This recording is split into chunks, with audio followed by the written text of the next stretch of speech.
Hello friend, आज हम discuss करेंगे एसएससी जीडी के जीएस का प्रैक्टिस सेट।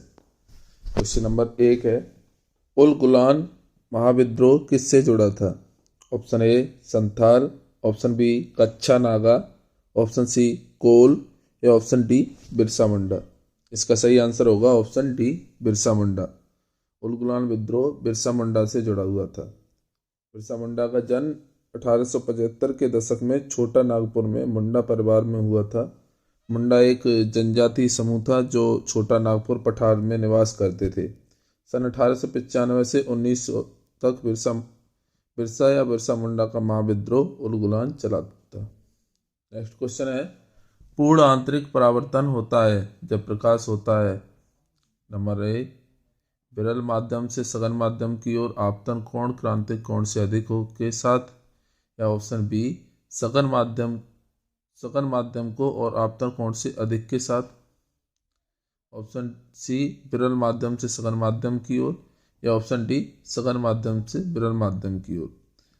तो इसका सही आंसर होगा ऑप्शन बी सघन माध्यम को और आपतन कोण से अधिक के साथ। जब प्रकाश सघन माध्यम से विरल माध्यम में गुजरता है तथा उस माध्यम के लिए क्रांतिक कोण से अधिक कोण पर आपतित होता है तो यह पूर्णतया सघन माध्यम में लौट जाती है।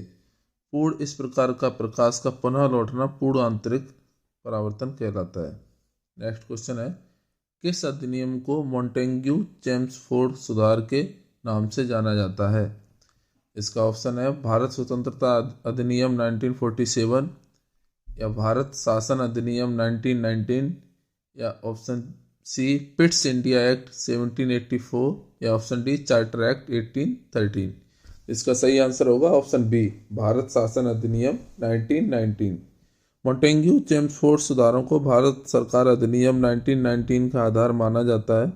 मॉन्टेग्यू चेम्सफोर्ड सुधार या अधिक संक्षेप में मोंटफोर्ड सुधार के रूप में जाने जाते हैं भारत में ब्रिटिश सरकार द्वारा धीरे धीरे भारत को स्वराज संस्थान का दर्जा देने के लिए पेश किए गए सुधार थे। नेक्स्ट क्वेश्चन है, निम्नलिखित में से कौन सा तट पश्चिमी तट का भाग नहीं है?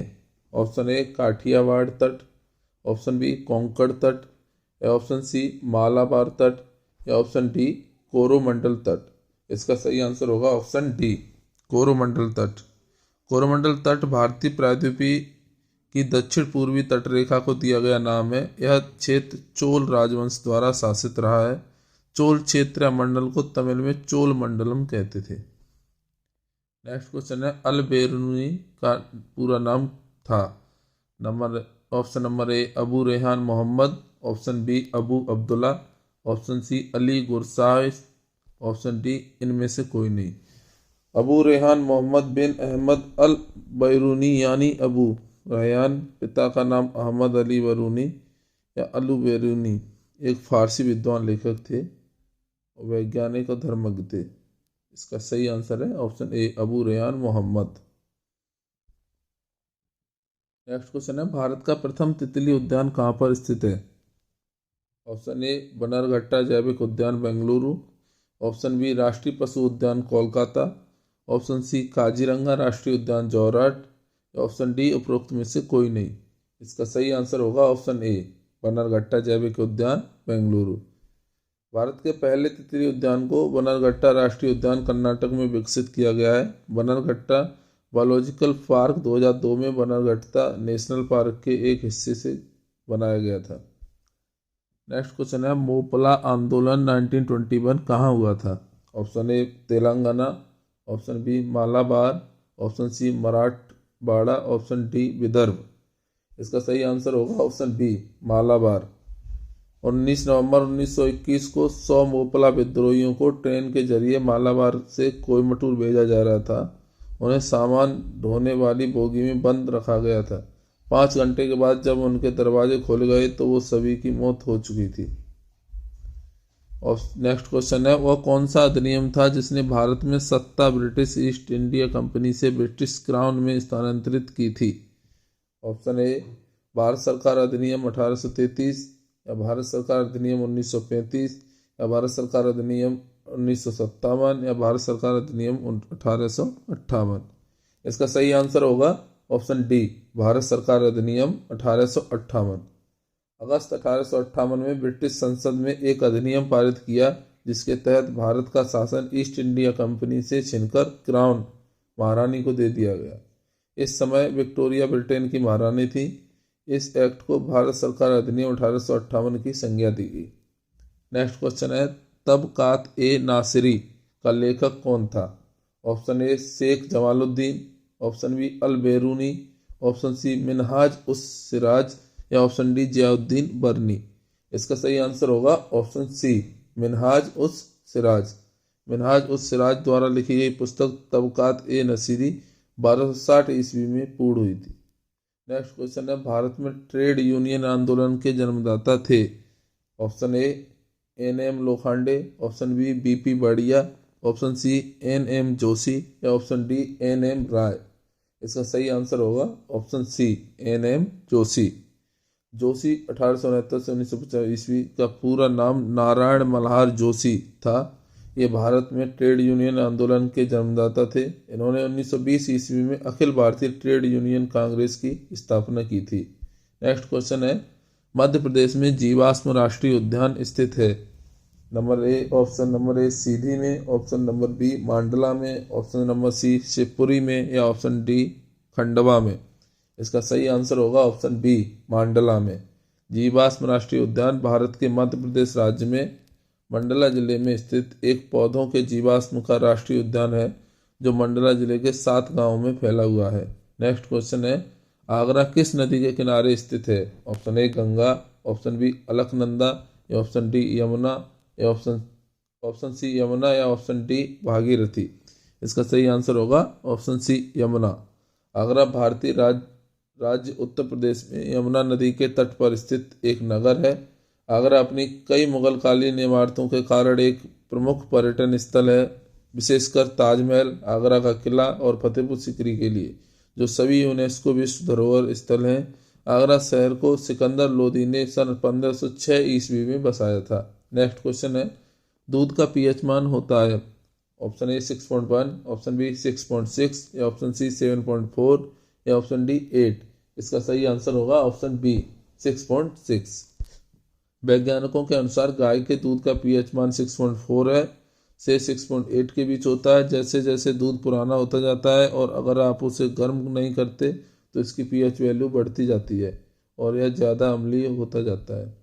नेक्स्ट क्वेश्चन है, भारत की तटरेखा की लंबाई है option A 6100 kilometre, option B 6200 kilometre या ऑप्शन सी 6175 किलोमीटर या ऑप्शन डी 6500 किलोमीटर। भारत की स्थलीय सीमा की लंबाई 15200 किलोमीटर तथा द्वीप सहित जलीय सीमा की लंबाई 7516.6 किलोमीटर है। मुख्य धरातलीय भाग की समुद्री सीमा की लंबाई 6100 किलोमीटर है। यदि अंडमान निकोबार तथा लक्षद्वीप समूहों को भी सम्मिलित किया जाए तो भारत की तटीय सीमा 7516.6 किलोमीटर हो जाती है। नेक्स्ट क्वेश्चन है, गजलों का जनक किसे कहा जाता है? Option A Mirza Ghalib, option B Amir Khusro या ऑप्शन डी बहादुर शाह जफर या ऑप्शन सी बहादुर शाह जफर या ऑप्शन डी उमर ख़्याम। इसका सही आंसर होगा ऑप्शन बी अमीर खुसरो। अमीर खुसरो को गजलों का जनक कहा जाता है। अबुल हसन यमीनुद्दीन अमीर खुसरो 14वीं सदी के लगभग दिल्ली के निकट रहने वाले एक प्रमुख कवि, शायर, गायक और संगीतकार थे। नेक्स्ट क्वेश्चन, निम्न में से कौन ऊतक का उदाहरण है? ऑप्शन ए मस्तिष्क, ऑप्शन बी रक्त, ऑप्शन सी यकृत या ऑप्शन सी आमाशय। इसका सही आंसर होगा ऑप्शन बी रक्त। रक्त एक संयोजी ऊतक है। संयोजी ऊतक शरीर की एक अंग को दूसरे अंग से जोड़ने का कार्य करते हैं। यह प्रत्येक अंग में पाया जाता है। संयोजी ऊतकों का विशिष्ट कार्य संयोजन करना, अंगों को आच्छादित करना तथा इन्हें सही स्थान पर रखना है। प्राणियों में संयोजी ऊतक के मुख्य घटक में कोलेजन नामक प्रोटीन होता है। नेक्स्ट क्वेश्चन है, ध्वनि की वह विशेषता जो एक मादा ध्वनि को नर ध्वनि से भिन्न करती है कहलाती है? ऑप्शन ए तारत्व, ऑप्शन बी प्रावस्थान, ऑप्शन सी गुणता, ऑप्शन डी प्रबलता। इसका सही आंसर होगा ऑप्शन ए तारत्व। तारत्व ध्वनि का वह लक्षण है जिसके कारण ध्वनि को मोटा या तीक्ष्ण कहा जाता है। तारत्व आवृत्ति पर निर्भर करता है। जैसे जैसे ध्वनि की आवृत्ति बढ़ती जाती है वैसे वैसे ध्वनि का तारत्व बढ़ता जाता है।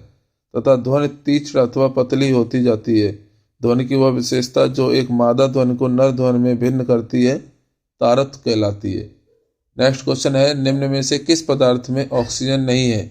Option A cement, option B रेत, ऑप्शन डी मिट्टी का तेल या ऑप्शन सी मिट्टी का तेल या ऑप्शन डी कांच। इसका सही आंसर होगा ऑप्शन सी मिट्टी का तेल। केरोसिन एक तरल खनिज है जिसका मुख्य उपयोग दीप, स्टोव और ट्रैक्टरों में जलाने में होता है। इस काम के लिए तेल की श्यानता कम, दमकांक ऊंचा, रंग साफ और हल्का, जलने पर दुर्गंध और धुआं देने वाले पदार्थों का अभाव रहना चाहिए। औषधियों में विलायक के रूप में, उद्योग धंधों में प्राकृतिक गैस से पेट्रोल निकालने में तथा अवशेषों के तेल के रूप में भी इसका व्यवहार होता है। नेक्स्ट क्वेश्चन है, कर्नाटक संगीत का जनक के नाम से प्रसिद्ध है? ऑप्शन ए संत कनकदास, ऑप्शन बी संत पुरंदरदास, ऑप्शन सी संत त्यागराज, ऑप्शन डी संत दीक्षितर। इसका सही आंसर होगा ऑप्शन बी संत पुरंदरदास। पुरंदरदास कर्नाटक संगीत के महान संगीतकार थे। इन्हें कर्नाटक संगीत जगत के पितामह माने जाते हैं। इनके कई कृतियों समकालीन तेलुगु गेयचार अन्नमाचार्य से प्रेरित थे। नेक्स्ट क्वेश्चन है, जम्मू कश्मीर की राजधानी श्रीनगर किस नदी के तट पर स्थित है? Option A Chenab, option B Ravi, option C Beas या ऑप्शन डी झेलम। इसका सही आंसर होगा ऑप्शन डी झेलम। कश्मीर घाटी के मध्य में बसा यह नगर भारत के प्रमुख पर्यटन स्थलों में से है। यह झेलम नदी के तट पर स्थित है। झेलम उत्तरी भारत में बहने वाली एक नदी है। कश्मीरी भाषा में इसे व्यथ कहते हैं। झेलम नदी का उद्गम स्थल जम्मू कश्मीर से के शेषनाग या वेरीनाग से निकलती है। नेक्स्ट